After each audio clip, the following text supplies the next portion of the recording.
This is Fictional Problems, the podcast where we discuss all things writing, in association with Speculative Fiction Ireland. On today's episode, we're tackling editing, the brutal and beautiful process of writing, rewriting some more, until you turn that first draft into something worth sharing. Join us.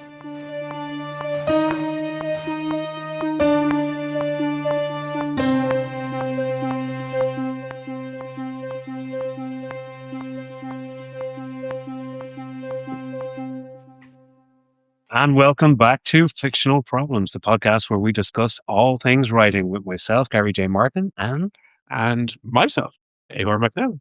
Yes, indeed. Now, I did come up with an extremely clever, witty, and funny opening to this episode, but I had to edit it out. Yeah, we laughed and cried. Yeah. So editing. Yeah. It's a very important to edit. I mean, some of the jokes I had come up with for this intro weren't quite appropriate for an actual audience to hear, other than just ourselves in this studio. This is true. In this wonderful studio. Yeah. So I had to edit that. Yeah. And that brings us to what we're going to talk about on this episode: is the aspects of editing. Yes. The horrible aspects of editing. Please stay tuned. Yeah. So, because it might be one of the things about writing. We should start every episode going, please stay tuned. Please. Please hang in there. Please. Yeah, it might be one of the aspects of writing that is the least fun. Yes, especially when you're creating worlds and characters and dynamic action, and your story's going great, and all these brilliant things are happening, and you're loving where it's going. Everything's building up is great, and then you're like, okay, now I have to go through this and line edit, section edit, and manuscript edit. And then there is lots of different types of editing. Simply getting the grammar right, or simply getting it's like, or because we talked previously about writing with an accent. That in itself is not correct grammar, but it's intentionally correct grammar. But then you have to make sure that that character is consistent in how they're using. So how they're using their terms. And if you suddenly start have a character speaking with a southern drawl, then that has to continue every time that character is there. Or it's like, oh, that character actually sounds like they're talking with a more effete English accent. Oh, it's clearly they're not the same person. Well, what if we kind of if we start broad and bring it down? Sure. So if we start with like the likes of story edit. So say you're talking about, you have an entire passage that you write, and you just have to get rid of it because it's not serving the purpose of the novel. Or even worse, I suppose, if your manuscript is running into 200,000 words. If only. No. I the second Parliament book, I think was just shy of 200,000. Wow. And the third Parliament book I'm going to have to hack into because it's currently sitting at 175,000, and it's 2/3, or is it a third of the way through? So any writers listening to this will know terms of it's like the different measurements. How many yards in a foot? This is true. How many pages in a 200,000 word? Well, it's approximately 300 words per page. Okay. So it's it was a 600-page book. So that's 100. So that's a minimum of about 180,000. Yeah, about 600 pages. Am I getting that right? Yeah. There. So and say 300 would be on the smaller end. Let's say if you're doing a lot of description or narrative work, then that's going to swell to 360, 390. Thankfully, we are writing in genres where it tends to lean in the longer form of things, like on average around 120,000 words, which are 400 pages. That would be something like that. Is like the average for fantasy. I know. I presume science fiction is for the more epic stuff. It's around that. But what happens then when you are just taken away with your story? You're in the zone. you burst past the, let's say, average word count, and you're flying through up to your 600 pages. And you're desperately trying to find your drop the mic moment. Yeah. Drop the landing gear even. So bring the plane down. Exactly. Bring it in for a successful. That alone can be a struggle. Yeah. Because especially when you're writing long form, especially when you're writing something that like take Parliament for instance. Parliament Crow started off about 20 years ago as a TV show spec. Yeah. I wrote the double episode pilot back when things had double episode pilots. And then I planned out 105 episodes across a 5-year season and penned at least a few paragraphs on 96, 97 of those episodes. Now, some of them were far, far more drawn out. Yeah. The current version of Parliament of Crow, this is when I get to the end of book 3/4, will be the end of season 1. Okay. And it is a million words. It is, and it's a thin down because I had 21 episodes planned for the first episode for the first season, and sizable. It will turn out to be 9, 5. It turned out to be 14 episodes, 14 essentially novella episodes. Okay. For the first season. I think, but in that regard, I know where I'm ending. I have my drop moment planned, but it's still a matter. But you have to stop the individual. Like, I know the full length of it. I know where that end, like 14 episodes, can essentially end. Okay. But where do I put the breaks? Where do I go? Episode break. It's an episode break, or being able to go, right, okay, fuck it, I'm going to publish at this point. Yeah.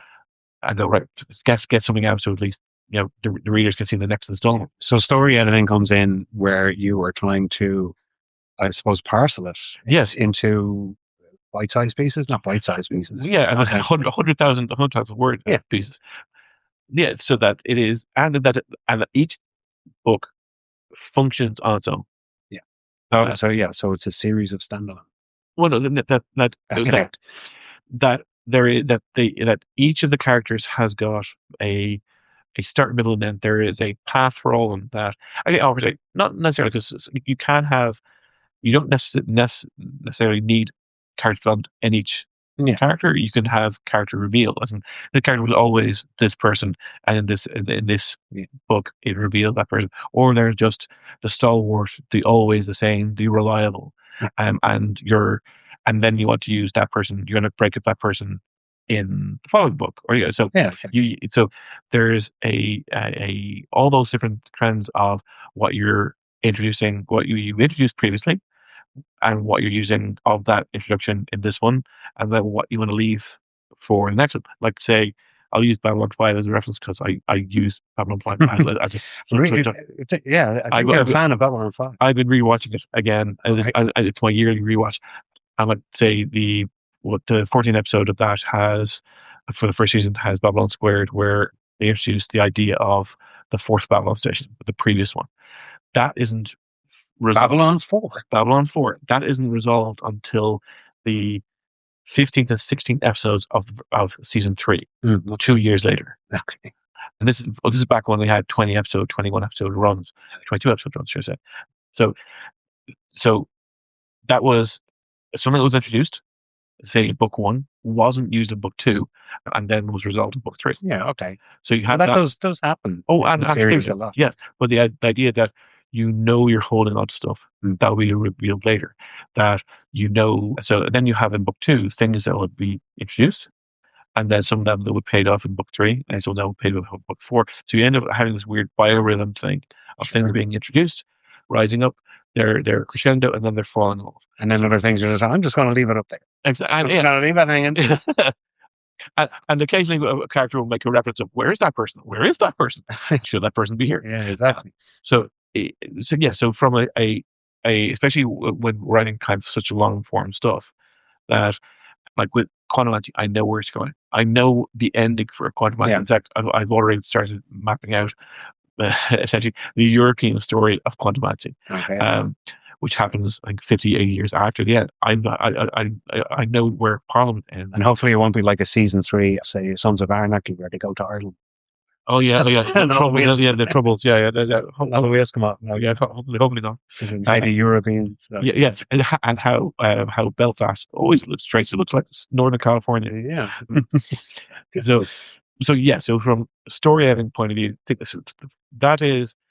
that isn't so much struggle. When you suggested starting wide and going in, that isn't so much struggle because I tend to have an idea of where I want to be. Yeah. And then there's motion. I mean, motion in the ocean.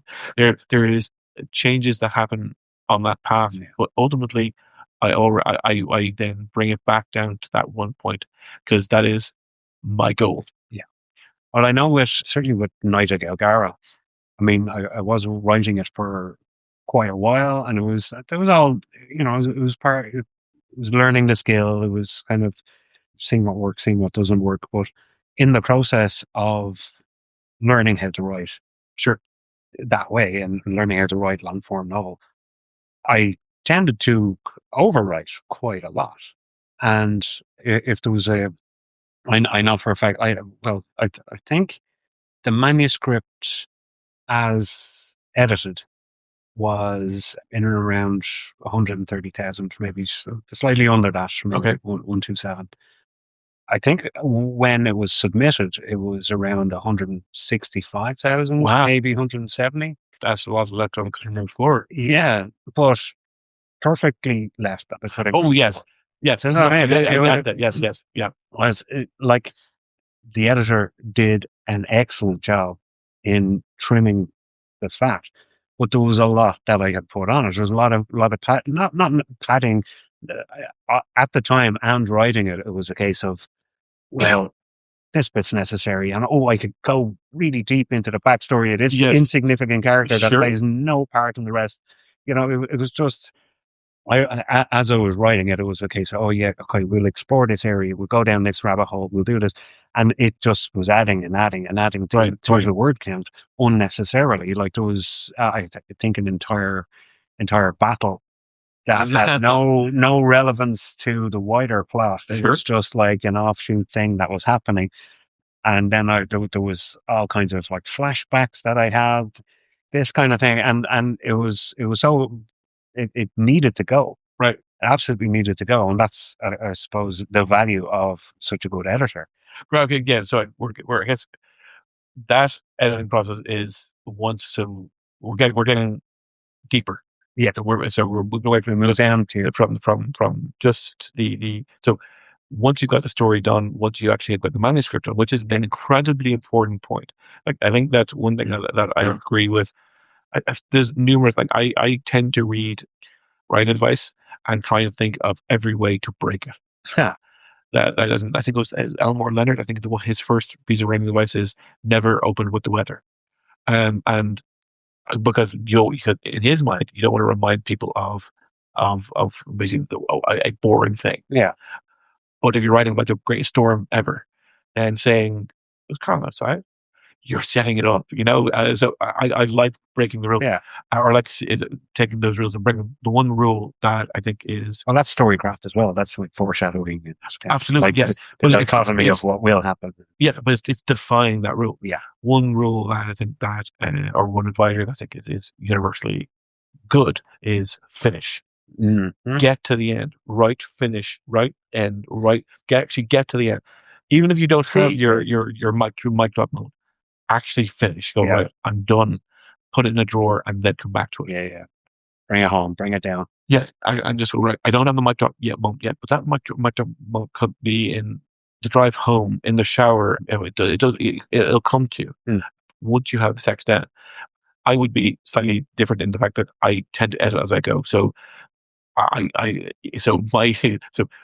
hatred of editing at the end, because I'm aware of my hatred of it, is still as fiery, despite the fact I still edit as I go. Yeah. So I'm smoothing out the process. Now that's actually a question. Is it a case of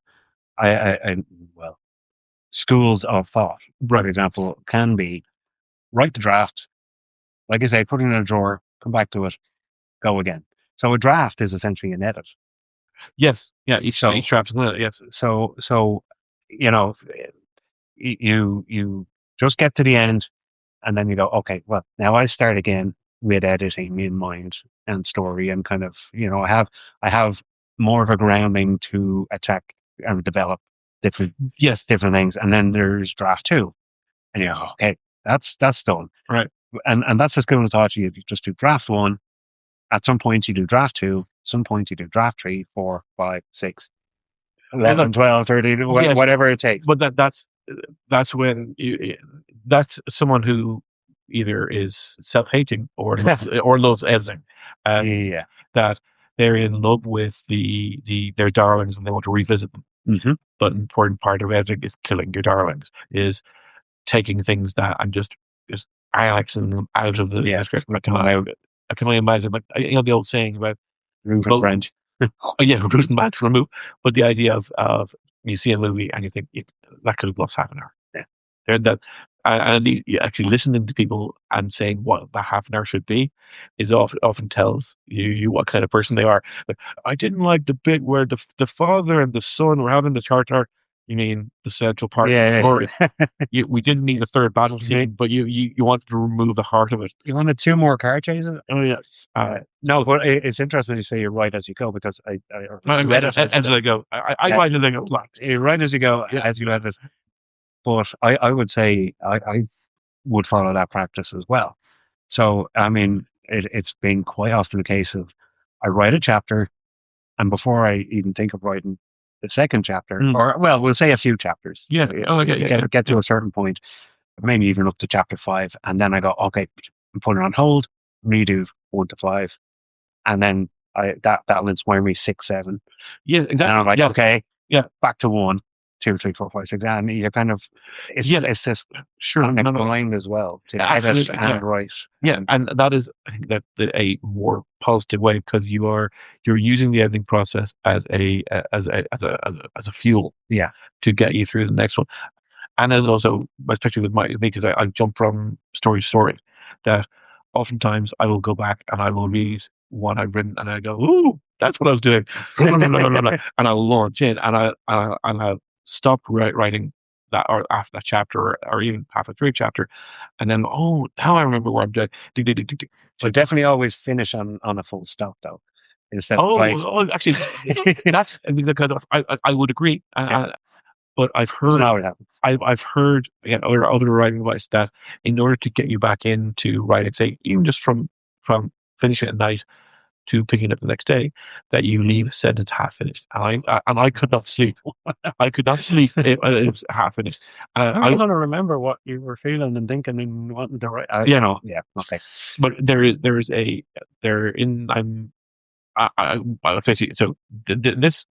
episode was partly inspired by the fact that I've finished my next book that will be released later. So I'm now thinking about going back into other things. And while I was doing the editing processes, I was back into the next Quantumancy book, and I know I've left a chapter half done because it's going to be an important conversation. Yeah, and I knew I wasn't ready to write that conversation. So it's sort of that you have to walk away. So headspace is important. Exactly. Yeah. So, but I left some notes for myself at the end of it. So this is what I'm thinking right now. And so that, dear future Al. Exactly. No, that's exactly it. So that that editing process of, I will go back in. I will then redo. I'll read through that previous script, edit as needed, and then hopefully I'll be in that space, because I don't want to. I could go off to write one of the other chapters, because the way that's structured, I have 3-4 main characters, so I can jump around as I see fit. But I want this bit done. Yeah, and I want it done well, because it in a grand scheme of things, we talked previously about what we're artists and we're all this jazz. That sometimes I think that writing is simply just occasional good moments, and then getting to it. Yeah, and getting from one good moment to another good moment. And sometimes, because I think I mentioned before that one of the comments on Quantumancy was that someone said it was cliched. I established all my cliches in the first book. Yeah. Now we're getting into my work. So So we have the story, and now then you have the primary manuscript. So where we build the manuscript. Yeah. Now we're at the end, and this is where I fucking hate this form of editing. Yeah, and it was going to be it occurred to me like getting to the end has often been, or like definitely for Night of the Algara anyway, it was like, I think chapter 1 would have been on its 25th, 26th, 80th draft. Yes. Chapter 34 was maybe on its 9th, 10th. Right. Okay. Yeah. It's like, and that was just the process that is like a little Jenga tower, except you can kind of just move the blocks to keep them as they go. As you build a tower, you make sure that everything's squaring up and trying your best to it. Yeah, absolutely. Ultimately, it's the drafting process. I think again, maybe it was Neil Gaiman who said that the finished product, the reader should think it was meant to be this way all along. I guess. Yeah. And it is the editing process where, like, it's at that point where you've finished the manuscript, you've left it in the drawer for a time, you've picked it back up, you're now looking through it, you go back through your old notes. Relatively fresh eyes. Yeah, absolutely. That you read through your old notes, you look at what was intended, and now you look at what you actually have. Yeah. And then you find all the fucking mistakes. Yeah. And it is nothing but mistakes. And it is heart crunching. It's like, what do you mean as expected? Yeah. Oh, well, as expected. No, that it's not as expected. No. But maybe it was. maybe I was an odd mood that day. You never know. How could something be as expected? It's as expected. I'm sorry. I'm going to fucking spend time. I'm going to tell you how it's as expected. It's like, yes, when I have grammar and spelling and all that. So what I tend to do is I put there's a program called Speechify. Mm-hmm. I put the manuscript in Speechify, hit play, and then listen to it back out. Oh, perfect.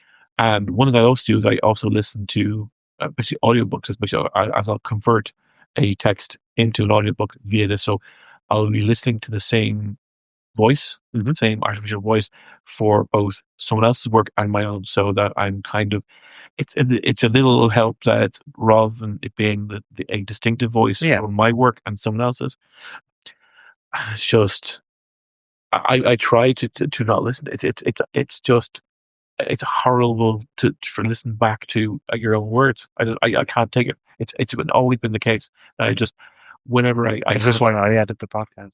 You don't want to listen to it. I pity Bob. I pity you having listened to me talk about this. God. It is. It is. Like, I make deals with myself of, like, I went through last week doing the editing process. I was like, okay, I'll do 2 chapters a night. Mm-hmm. And I do 2 chapters a night. I get pizza and garlic bread tomorrow. Promise. I promise myself. Yeah. I deal with myself to get me through, because it's like the old waste paper basket. If I get this in, exactly.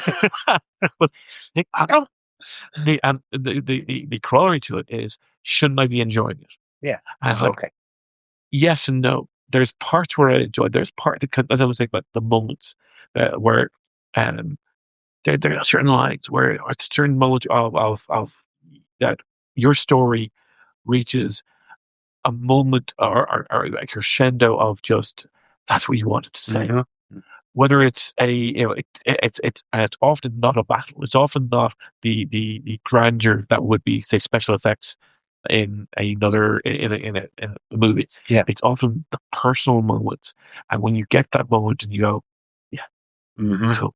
Yeah. And then you have to edit around it, because sometimes you have to kill your darlings, but sometimes you want to hold on, because there's those moments that you go, no, that is the reason why I'm writing this thing, that the person should be killed off or whatever, but there is a difference between those that are there as in darlings, as in the people who are special but not special to the book. The Tyrion Lannister is a darling that can't be killed off. Yeah, because he's so fundamental to the book, and so you wouldn't kill your darling in that regard.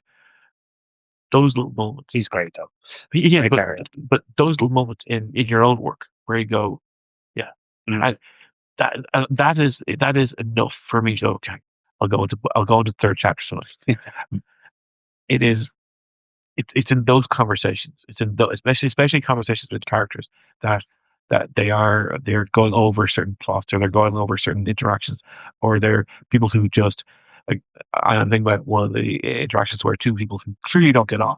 They're at each other's throats, but they have to work together. Yeah. And it is finding a reason for that to happen, rather than just they have to work together because the plot says. Yeah.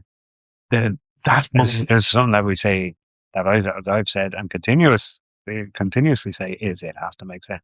Oh, yes, it always has to make sense. Yeah, fact doesn't have to make sense. Fiction does. Yeah, and it is just fine. Like with this last book, it doesn't involve time travel, which in itself is a problematic thing. Which we discussed in episode 15. We discussed. Go check it out. Yes, if you hear me kind of moaning in the background, it's because I was editing that point too, because I've been editing that one since Christmas.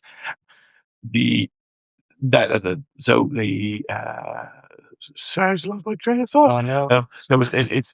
There is difficulties in information being passed from one character to another. Yeah, and it is a lot of plate spinning that because I make such a big deal about I know how to write time travel. Yeah. Then this is the first example of me going, this is how to write time travel. That I need to be top notch. The story needs to be as good as Primer is, function wise, and also a good read. Yeah, just entertaining as well.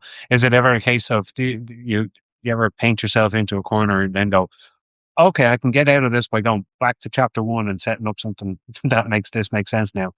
Do you ever kind of manipulate the fabric of the universe in order to facilitate where your story goes retroactively?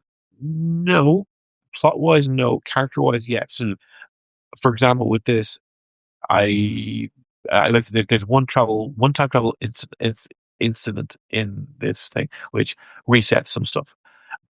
So basically, the first part is this is first time through. The second part is second time through, and finding a distinction between basically one character talking about the world around her, and then talking about the world around her the next time, and how those two things make sense for that character, but they have been influenced by this one time travel event.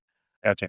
That required me to go back and change this, and then I changed the second thing. And then mental gymnastics. Exactly. There was a few adjustments on both sides to make sure that because again, conversation with characters, which is fine because that's the way it was always meant to be.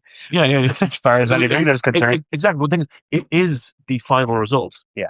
Because it isn't finished until you have that. Until you go right, done. I'm finished off the Library of Congress. Here's my copyright number.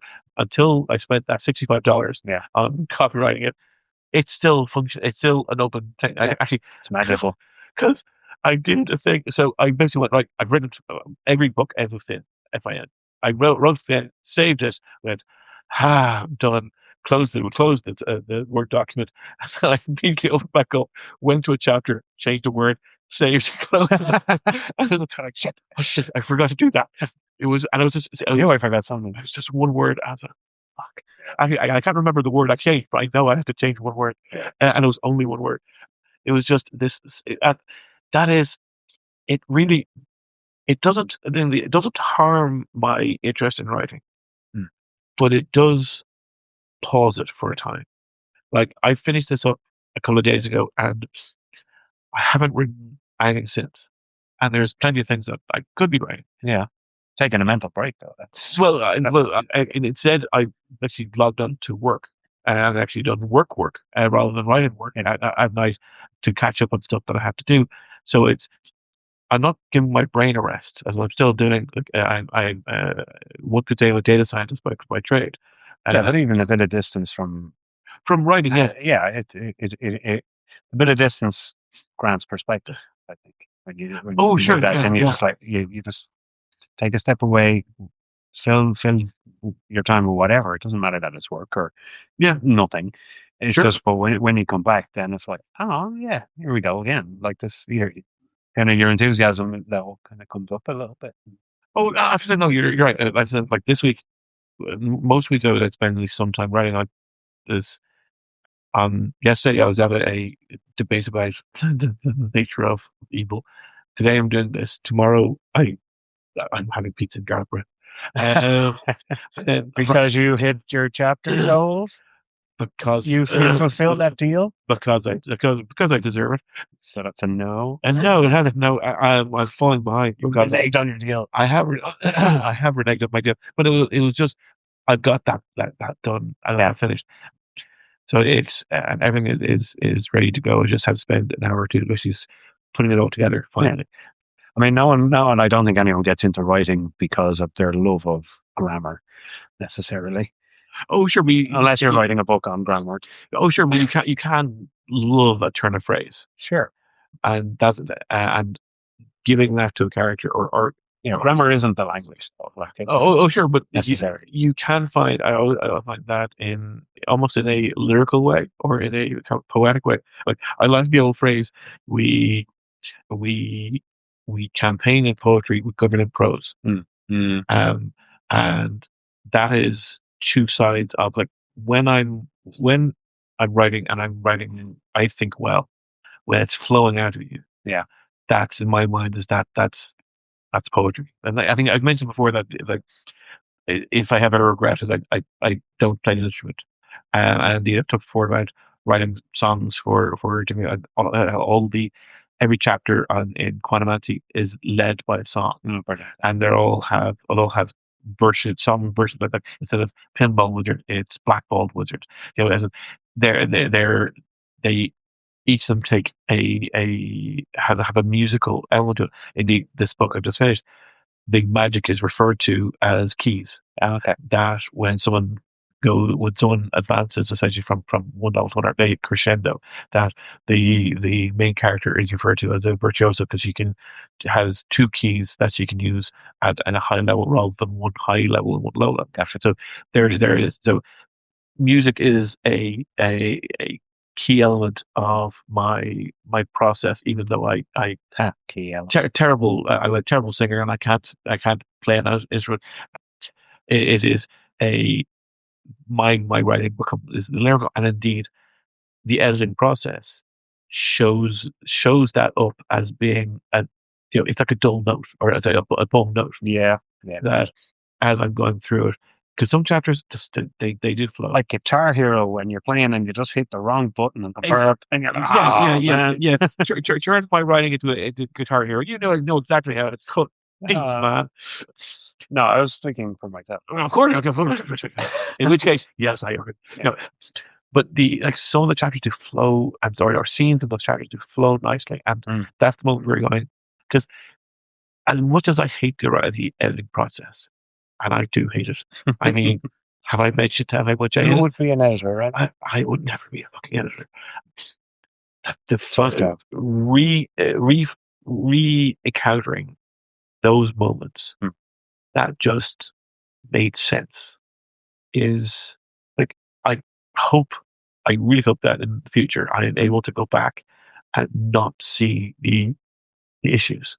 Yeah. Like, I say the version that someone else sees is without that 30,000 words that from Night on Gagara. Yeah. Without all the pieces all the versions of the characters that I changed, adjusted. So it's again to refer to Babylon 5. There is I remember clearly there's a episode where Jay McCutcheon does a commentary back when we had DVDs and DVD commentaries, and he's talking about how one character has their feet up on a table, and the table is so small that the feet almost it goes across the table and almost hits the person that they're interrogating. Okay, because the table was the room wasn't big enough, the table was too small, and that's the thing he remembers. Yeah. No one else. You might think that's a bit tight, but they're on a space station. Yeah. But no, he thinks you will remember those moments until the day he dies. So it's. Those moments will clearly, but I remember when this is wrong. I like to say, you may have a better remembrance, better memory of the full manuscript, than you do of the book that got released. And actually, this is a good question. How then do you deal with the next book and then the book after that when you think, hang on, that battle? Oh, copy and paste. Just whatever was put out, I just pasted it in a new book. Oh, just okay. Oh, that works. No. Yeah, that's actually that's another thing that you have the trash file, the copy and paste out into, okay, I'll use that another time, and you never do, but I can never throw anything out. Well, unfortunately, you have ultimate, you have tons of free space. Well, if it was a case of a bit that was cut out that I loved, yeah, and again, happy it was cut out because it was more like a bump on a log than anything else. It was a gap, or it was something that was wrong with the streamlined story that ultimately came out. If I had something like that, yeah, I'm not gonna delete it. Definitely, like, especially electronic files. Exactly. Yes. There's no need to delete that stuff if you have enough memory on your computer or memory stick. Yeah. But it is a case of I could revisit, especially if it's quite a substantial bit of writing that I might revisit it and kind of go, can I adapt this into a future project? Yeah. Can I look at this and go, oh, well, that fits nicely there in the next book, right? And if it does, then that's what I will do. I'll kind of move it in and say, like, okay, so this particular battle didn't work in the first book, but it makes perfect sense in line with the story that's coming in the second book. Like, it slots in there like the missing jigsaw piece. Yeah. You may have to trim it a bit. Or change the scene in the side, so a side that wins now loses. Yeah, it could be even scale. It could be different things you can change on it. But the writing itself, like the narrative, it flowed well. The movements, how the choreography of the fighting could all be perfectly workable and usable as well. So, I could take that and kind of morph it into something that's still useful. Oh, sure. I just think that as it goes forward, so don't delete anything, people. Yeah, never delete anything. Be a hoarder. Yeah. That because as you were talking about a battle that could be reused, many years ago, I wrote a piece where it's kind of a science fiction battle happens in space. A android that's connected to one of the ships is on the planet. This planet is being invaded. Their ship gets destroyed. They are then left on the planet alone, and they essentially become the invading army takes over, and they basically become a gang boss in a cyberpunk-esque world where she's completely lost her ship body, and now she is on her own. But she is also a vastly advanced android. That's where I stopped. That battle is now sitting on my hard drive somewhere. Yeah. It's like, and I really enjoyed it because I remember the characters just sitting around in the dust, kind of going, "When is he gonna get?" Exactly, he's gonna get fed up with the things to do. But I'm all so bored of sitting around here. I want to go be a crime bot. Exactly, or what's happening outside that world? Because I know that the captain intentionally, or sorry, the ship, according to the android, the ship gets destroyed. The ship managed to escape, but they cut off contact to assimilate that they were escaped. The intention being that the invading army would find the android and then think, okay, the android would, whether it be intentional or otherwise, tell them that the ship was destroyed. Yeah. Thus, could happen. That's what we call potential, isn't it? Yes, yeah. And then the android doesn't get discovered, and she hides herself in the city, in this cyberpunk city. So there is Sorry, I meant the entire passage is potential. Oh yeah. But there's a lot there. All those different bits. When am I going to get back to write that? It's one of many after pizza. After pizza, but you're never going to get back to it. And indeed, the love of writing will push you to write something else. That you may find a point in book 2, book 3, book 4 where that battle fits in, but as you're flowing, like, I'm going to write it again. Or you might read it and go, okay, I'm going to take this phrase, or I'm going to take that same structure of these 3 ships, these 5 ships, and use the same structure. Well, I have had both experiences where, like that, you go back to something, like I think you mentioned, you go back to something and go, oh my God, did I write that? Yes. Yeah. You're like, holy shit, that's actually pretty good. Yes. Yeah.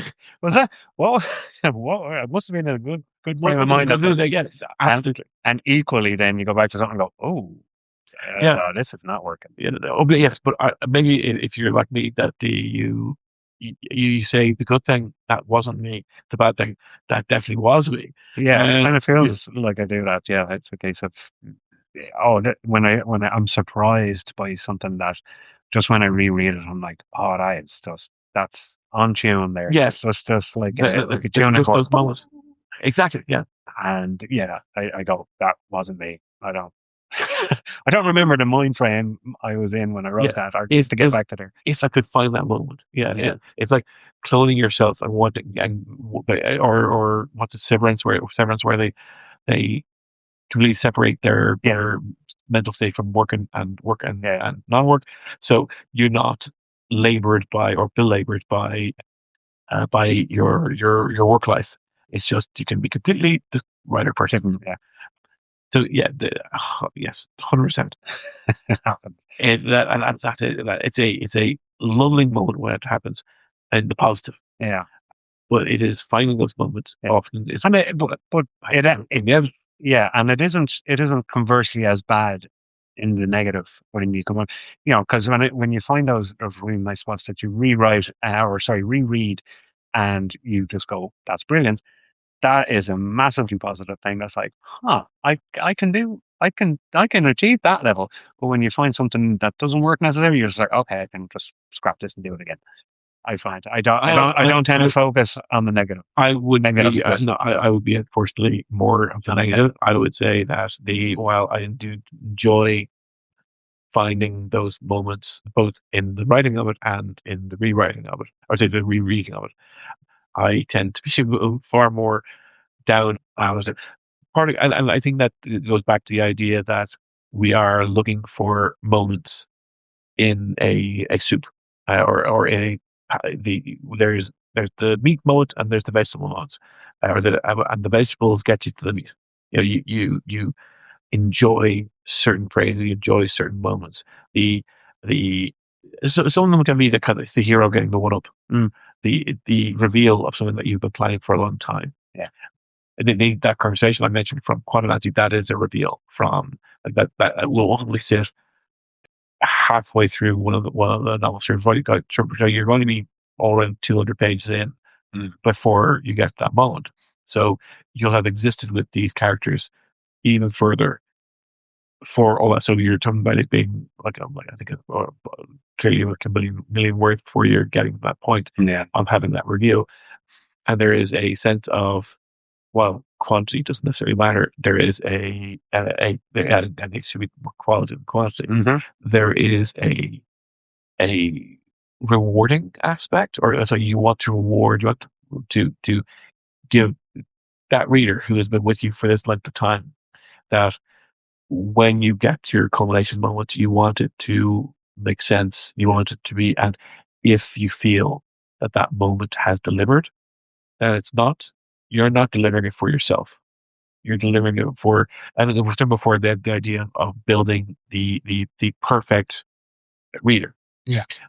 And while I wouldn't say I have the perfect reader in mind, I do have a wish to ensure that their time isn't wasted. Oh yeah. And so every time I find a edit, especially if it's glaringly bad, and I have failed that fictional person, that fictional problems person. Yeah, well, I mean, it's kind of natural and common to kind of look at a piece of work that you do, whether it's writing or anything, kind of go, well, could I do better next time? Yeah. Or could I do better again? If I was to go at it again, could I now a bit more experience in this task, whatever it happens to be? You go, yeah, I could approach that a different way.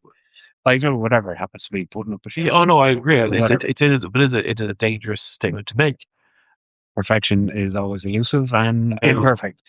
What's the line? Don't let the great be the enemy of the good. Yeah. Or the film of the good. And well, the other line about art is never finished, it's only abandoned. I absolutely, I could go back, like, the way I've structured Parliament of Crow is I basically write, for the second book, I wrote 5 novellas inside one book. And if I was rewriting it today, I would just release them as 5 different books. They're novella length. They're massively long. Yeah. That's divide that into 600 pages. Well, that's what I mean. That's kind of the point I'm making is if someone listens to this and interested in editing, there has to be a point where you stop. Yes. The best thing about editing is that it stops at some point. That's the problem. Is that, like, the typo exists in the email when it's in transit, I always know there's going to be a typo there, and that kills me. Yeah. I've gone through like this for time and again. This actually first book in the series. It's like 300 pages, which is 100,000 words, about 97,000 words. It is I've gone through it several times. I've listened to it several times. But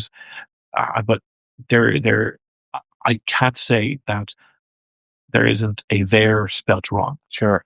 I can't say that there isn't even when I found mere is where or grip or gripe, sacred or scarred, whip and wipe, and especially with sci-fi and fantasy, where there's a lot of made up terms. Sure, autocorrect I found has auto-corrected to a word I didn't type. I'm like, that's not what. And as I'm typing, because if I'm in a flow and I'm going to type, and I was like, okay, wrap it up there after a while. I haven't noticed in the previous chapter or several previous chapters where autocorrect has changed it. Oh well, yeah, I know. And I turned off Copilot. I turned off autocorrect, and I'll let it underline stuff for me. As this is grammatically correct. Or this, I'll get back to it. I go, no, stop it. You're here. But yeah, it's just a danger. Absolutely. Especially because you're in the flow, you don't care in that moment that it's not. It may not be fully grammatically correct. Yeah, because you want to get in that moment the story matters more. Yeah, the intention is always to get back to fix. Yeah, and that's where the better you can do it in the moment, the better you can have the two tenets of it being written well and the story functions well. If you can have those to the same time, great. If you can't, you choose story over grammar, or you choose story over function, and then you get back to it. If we were to dive right the way down to, we'll say, line editing, right? So just to be, we've been discussing this for a little while, but how often would you say that, say you write even a piece of dialogue, how often do you go back and even though it's the same thing, you say it in a different way, or you write it in a different way? Would that be something that happens quite often, or would you find that you would leave it if it's grammatically correct, it's given the information? Do you ever approach it like that? Because I know I sometimes do. I kind of say, is there a slightly, like you say, even better lyrical way to say this, or kind of a more impactful, or is there more juice I can squeeze out of this same line that's doing the same function and doing the same business and is actually grammatically correct and everything? Do you ever go down to that line and go, I'll rewrite that with a bit more oomph? And is that a danger? I can't say that I've looked at a line and went, I want to write it a bit more. I may read a line and go, here's the moral. When you're asking the question, the only thing that came to mind that I do actually do is if I have a character that in the writing of it, I found a different mode. Like say, a great example is there is 3 protagonists in the first book. There's 3 protagonists in Quantum Advancing. The fourth the fourth is Allura. That essentially is she's a functional member of Theodore. That's the Thaddeus' chapter. And she essentially becomes an entity in her own right at the end of book 1. And she has, I think, 2 or 3 chapters in book 2, and in book 3 she has a few more, and in book 4 she'll have a few more again. So she's not one of the 3 primary, but she is so she evolved out essentially in the writing of it. And when I came to the end of book 1, went and gave her that freedom, when I knew that she was going to be essentially untethered from Thaddeus' story.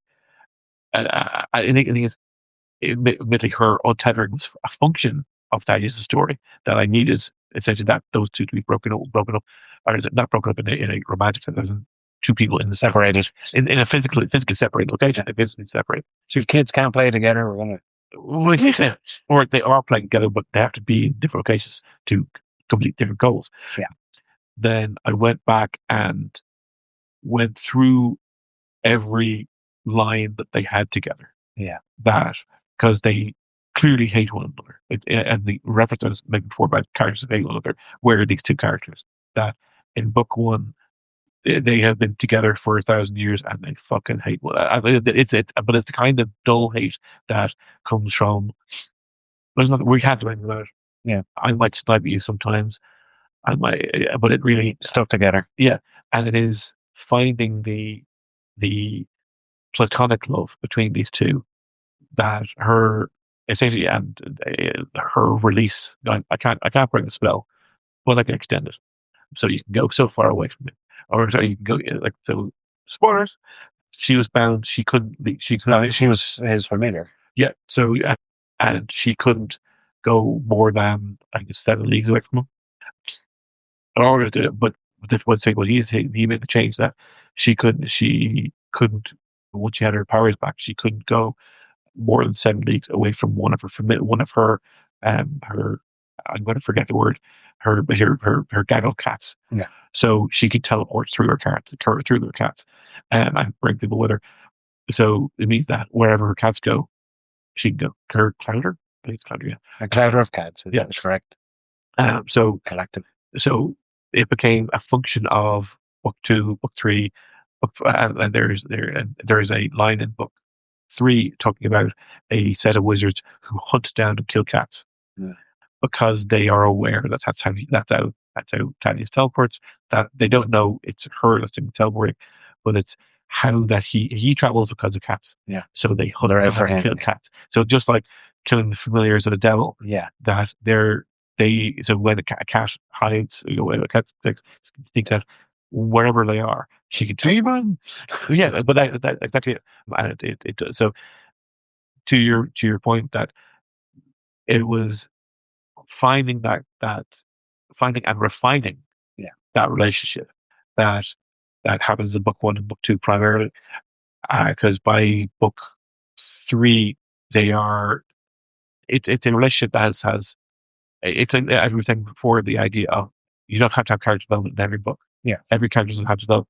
So having these 2 reach a plateau is useful, especially because you have all your characters moving around. You don't want to have so much movement that it infuses the space. Yeah, exactly. Yeah. So, no, I can see that as well. Like where, say, if I had an original kind of trajectory for a character like that, and then as I'm writing, I kind of go, well, actually, it might work if I just tweak this or tweak a relationship a certain way. Then I can go back and kind of foreshadow and plant seeds to marry up where I want to go. So I guess, again, like the Jenga block, if things at the top are kind of going off to the side, then you can kind of move the ones just underneath it and kind of straighten it all back up again. Yeah, that kind of line editing, like on a very kind of micro level, I think is effective. And that's nothing more, I suppose, than attention to detail in the process. Sure. Which is what editing ultimately is all about, is fastidious attention to detail. Yes. Which is the slog of it all. Yeah. And I have 2 other finished works that I have to edit some point this year. And it's the idea, because you're clearly looking forward, because it's there's other things that I want to write, and again, it doesn't rob me of my love, but it does take something away from me. And I want to do something else other than be at that computer. Sure. So, final thoughts on editing. I think you've made yourself particularly. Have I mentioned how much I hate it? Okay. We will say that it is a vitally important part of the process. Yes. It is usually highly warranted, especially in my case. Yes. Yeah. It is something that is not only necessary; it's a necessary evil. Sure. Evil. Yes, and it does require, like I said, an awful lot of attention to detail. Not only attention to the detail of what's on the page, but also for an editor. Like, it is a tough job for an editor, such as yourself. You take off the writing hat, put on the editing hat. It's a very tough job insofar as those moving pieces are like, so you're tweaking something or you're deciding to cut something, you're realizing the impact it has in all directions. Yes. So it's something that has to be, very seriously considered every step of the way until you have a serviceable, polished. Serviceable, yes. Yeah. Until you're happy enough for it to be released into the world. And as soon as that happens, then it's not yours anymore. I'm going to use the analogy of raising a kid. It's because ask any parent, and they'll hate their kid at some point, mostly through the teenage years. But or just going, why are you this way? Because that is the same. Like, you have crafted that narrative. Why are you this way? Why aren't you doing what I want you to do? I made you. You should be exactly. Me. Yes. I love the analogy. I don't remember what show it was on, or perhaps it was a movie. But again, just when you said raising the kids, it just sprung to mind, and I just thought I'd share it. Insofar as the child is likened to the space mission, an Apollo mission. Right. It's like, at some point, the child goes to the dark side of the moon. Okay. Communication is lost. No one knows what's going on. Anything could be happening. Sure. But eventually, it comes around the other side of the moon. It comes back to Earth and comes back to the child. Back to the boat. Sure. Yeah. Anyway, just on that note. Yes. On that rather pleasant. Let's hope we all come back from the dark side of the moon in all our yes, in all our ways, in all our activities. Indeed. We're going to wrap it up here for today, and thanks for listening. Fictional Problems with myself, Harry J. Martin, and A.R. McNell. Keep watching the skies. We are inside. I don't know what he's watching, but we're definitely going to have a look. Bye. Let's talk to you. Bye.